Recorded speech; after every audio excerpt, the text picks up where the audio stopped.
এইমাত্র ফরেন মিনিস্টারের সঙ্গে কথা হলো, ফরেন সেক্রেটারি লোক আমাদের। হ্যালো, জি আসসালামু আলাইকুম। জি হ্যাঁ জি জি আসসালামু আলাইকুম। জি আমি আর আমি এবং আমার সিনিয়র সচিব সহ আমরা সাদুলাল বিমানবন্দরের অবস্থান করে আমরা ওদেরকে অ্যাকোমোডেশন আমাদের আছে 50 জনের মতো, আর সিভিল এভিয়েশনে আছে 800।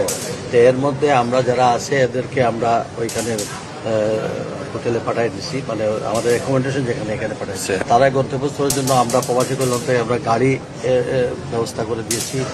আর এখন লাস্ট মুহূর্তে মস্কোটের একটা ফ্লাইট যাবে বলে তারা সিলেট থেকে নিয়ে আসছিল 53 জন প্যাসেঞ্জার। হঠাৎ করে এখন মস্কোটের ফ্লাইটটাও বাতিল হয়ে যাওয়াতে আমরা তাদেরকে আবার আমরা এই হোটেলে পাঠাচ্ছি এবং তাদের সেহরির ব্যবস্থা, এবং কালকে তারা সবাই সিলেট চলে যাওয়ার জন্য একটা বাস, এসি বাস ব্যবস্থা করে দেওয়া, একজন অফিসারকে সঙ্গে দেওয়া, সবই আমরা করে। এবং আমরা স্টিল শাহজালাল ইন্টারন্যাশনাল এয়ারপোর্টে আমরা প্রবাসী কল্যাণ মন্ত্রণালয়ের সবাই এখানে বসে আছি। লাস্ট একটা রিয়াদের একটা ফ্লাইট অপারেট করার কথা, যদি এটাও মনে হয় সম্ভবত ক্যান্সেল হতে যদি হয়, তাহলে এই প্যাসেঞ্জারদেরকে আমরা নিয়ে যাওয়ার পরে আমরা এয়ারপোর্ট ত্যাগ করব। এইগুলো জি ওটা আমাদের এই প্রবাসী কল্যাণের আমাদের কোন জায়গায় তুমি হোটেল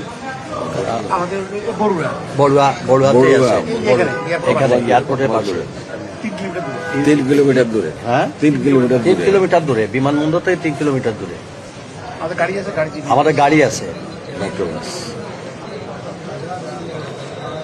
আমি হোটেলে যাব, আমরা নিয়ত করছি আমার এয়ারপোর্ট থেকে যাওয়ার পরে আমরা তারা কি অবস্থায় আছে না আছে আমি সব হোটেলে যাব জি জি ইনশাআল্লাহ।